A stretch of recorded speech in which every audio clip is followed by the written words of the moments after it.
प्रिय विद्यार्थियों, आप सभी का एक बार फिर से स्वागत है। आइए अब हम समझते हैं पतले लेंस के अपवर्तन का सूत्र, मेकर का सूत्र, इसका सेकंड पार्ट। और सेकंड पार्ट में है हमारे पास जब लेंस के दोनों ओर माध्यम भिन्न भिन्न है, यानी ये हमारा पतला लेंस है L और इसके लेफ्ट साइड का जो माध्यम है उसका अपवर्तनांक n1 है। ये जो लेंस है जिस पदार्थ का बना हुआ है उसका अपवर्तनांक n2 है और इसके दाहिनी तरफ का जो माध्यम है उसका अपवर्तनांक है n3। तो इस स्थिति में पतले लेंस के अपवर्तन का सूत्र यानी मेकर का सूत्र क्या होगा, ठीक उसी प्रकार से जैसे आप पिछली वीडियो में समझ चुके हैं पहले पार्ट में इसके कि लेंस के पदार्थ का अपवर्तन का जो सूत्र होता है n/v - 1/u = n-1/r। तो उस स्थिति में आपको ध्यान होगा जब मैं आपको पहले अवतल पृष्ठ के अपवर्तन का सूत्र बता चुका हूं, वहां पर आपको ध्यान होगा, वहां पर मैंने बताया था आपको कि जब माध्यम जो है अलग अलग है तो वहाँ पर एक स्थिति आई थी और वहाँ पर था कि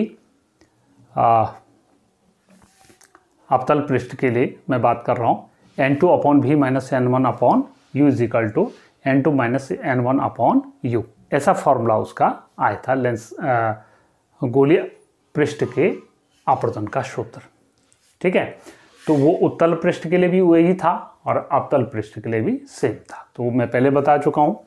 तो ऐसे अब यहाँ पर हमने मेकर का सूत्र निकालना उसकी हेल्प से, ठीक है, तो हम उसको कैसे निकालेंगे, तो मैं यहाँ पर लिख दे रहा हूँ कि गोलीय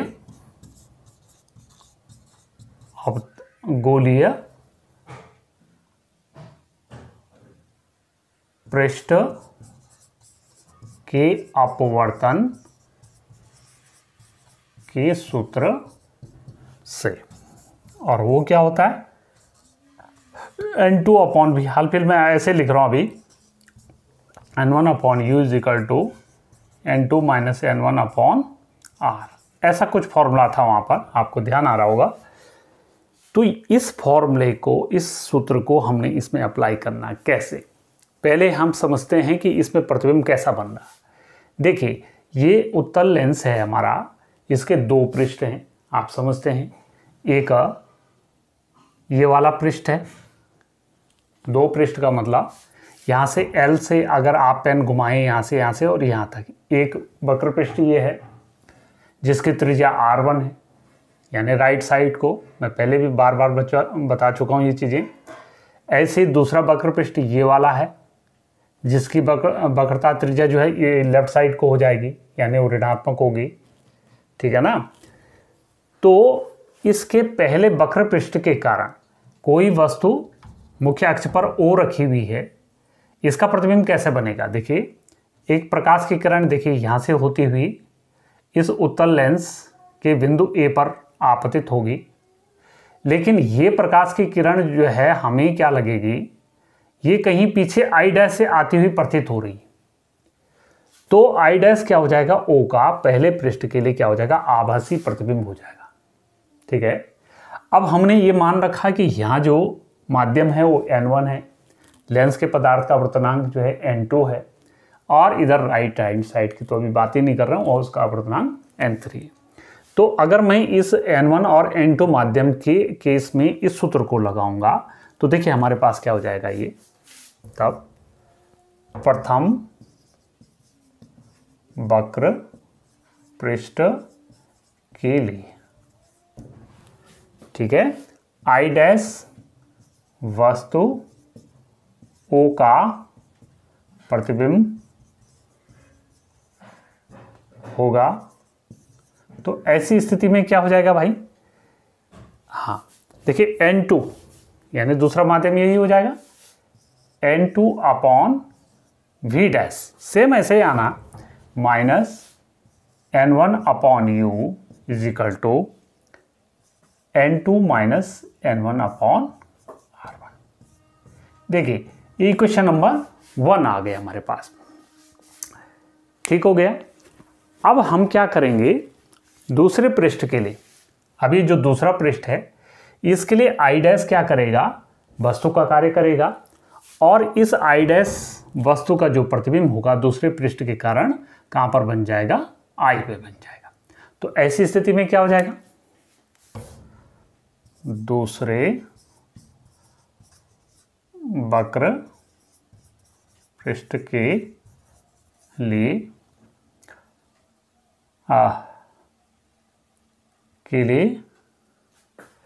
आई वस्तु, यानी ये कैसी वस्तु है, आभासी। ठीक है, आभासी का प्रतिबिंब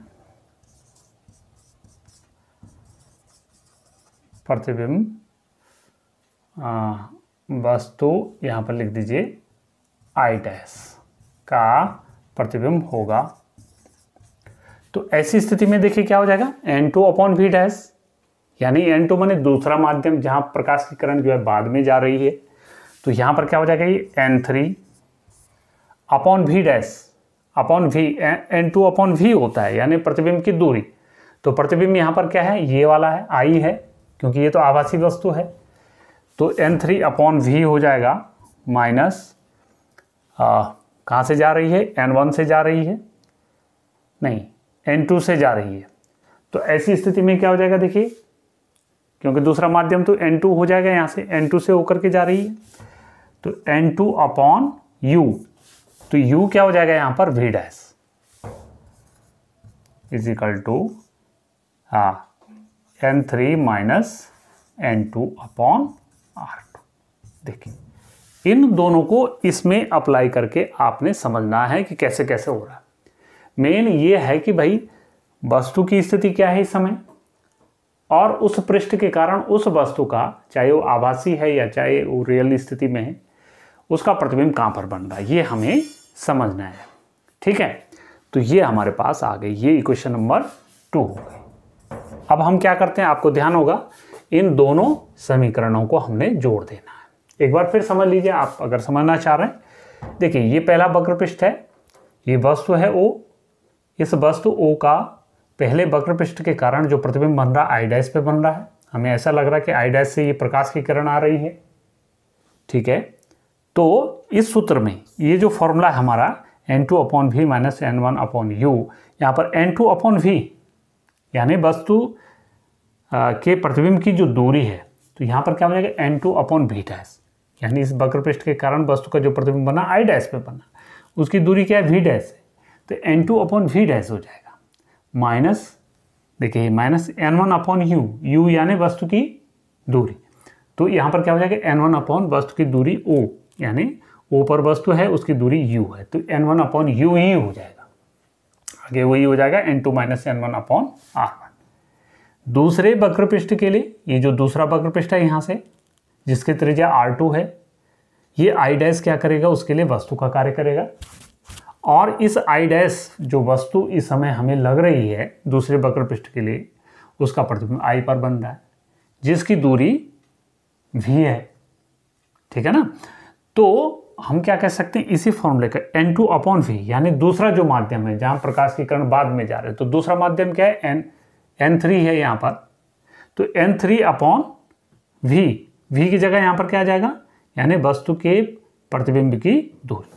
तो प्रतिबिंब क्या है, v है, तो N3 अपॉन वी हो जाएगा, यानी प्रतिबिंब जो बन रहा है इस आई डैश का वो v दूरी पर है, तो N3 अपॉन वी हो जाएगा माइनस N1 अपॉन यू, यानी N1 यानी जहाँ से प्रकाश की किरण पहले आई, तो कहाँ से आई, N2 से, यहाँ से N2 से प्रकाश की किरण, क्योंकि यहाँ से जा रहे हैं ना, क्योंकि ये दूसरा माध्यम हो गया, ये पहला माध्यम हो गया, प्रकाश की किरण जो है कांच से जो है वायु में जा रही है यहाँ पर। तो N2 अपॉन वी यानी U, ठीक है, U की जगह क्या आ जाएगा, वी डैश। क्यों आएगा वी डैश, क्योंकि आई डैश जो है वस्तु है, इसके लिए, इस दूसरे पृष्ठ के लिए वस्तु है, और उसकी दूरी क्या है, वहाँ से वी डैश है। तो N2 अपॉन वी डैश, आगे N3 यानी दूसरे माध्यम का अपर्तनांक माइनस पहले माध्यम का अपर्तनांक बटे R2 हो जाएगा। ठीक है, तो मुझे लगता है ये आप समझ गए।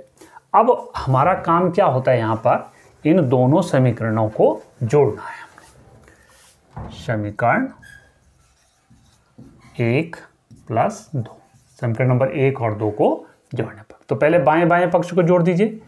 पहले समीकरण नंबर 1 का बाएं पक्ष में लिख रहा हूं, आप देखते रहिए। n2 upon V dash minus n1 upon U plus, अब इसका बाएं पक्ष n3 upon V minus n2 upon V dash. अब इनके दाहिने दाहिने पक्ष n2 minus n1 upon r1 plus n3 minus n2 upon r2, ये हो गया। अब देखो यहाँ पर कुछ कटना चाहिए। देखिए n2 upon V dash minus n2 upon V dash, ये देखिए ये कट जाना चाहिए। अब मैं प्लस वाले को पहले लिख दे रहा हूँ, n3 upon V minus n1 upon U is equal to n2 minus n1 upon r1 plus n3 minus n2 upon r2। ये हमारा क्या हो जाएगा, मेकर का सूत्र हो गया जब लेंस के दोनों ओर माध्यम क्या है, भिन्न भिन्न है। अब देखो इसको हम उस वाले पहले वाले फॉर्मूले में भी लिख सकते हैं। कैसे? अब हम इसको कैसे लिखेंगे देखिए, या इसको मैं थोड़ा सा और आगे अगर बढ़ाना चाहूँ तो अगर हम ये माने कि भाई अगर ये जो हमारा लेंस है उसके दोनों ओर माध्यम क्या समान है, ठीक है ना। यदि लेंस के दोनों ओर माध्यम समान है, यानी पहले माध्यम का अपवर्तनांक क्या था, n1 था, और तीसरे माध्यम का यानी लेंस को छोड़ करके जो अगला माध्यम था वहां क्या था, n3 था। तो हम क्या बोल रहे हैं कि n1 बराबर n3। आप ये देख रहे होंगे कि ये हमारा लेंस था, यहाँ n1 था, यहाँ n2 था और यहाँ क्या था, n3। तो ये जो दोनों माध्यम है ये क्या है, कॉमन है, ठीक है। n1 बराबर n3 है, ठीक है। तो मैं इसको क्या लिख सकता हूँ, देखिए n3 की जगह मैं n1 लिख दे रहा हूँ। यहाँ पर n3 की जगह n1 upon V minus n1 upon U, यहाँ पर n2 माइनस n1 ये ऐसे रहेगा r1 प्लस ये n1 minus n2 upon r2। आप बोलेंगे साहब यहाँ n3 था, लेकिन n3 की जगह n1 लिखना है, ठीक है। दोनों ओर माध्यम समान है। तो देखिए फिर ये क्या हो जाएगा, देखिए अब देखो यहाँ से n1 कॉमन आ जाना चाहिए,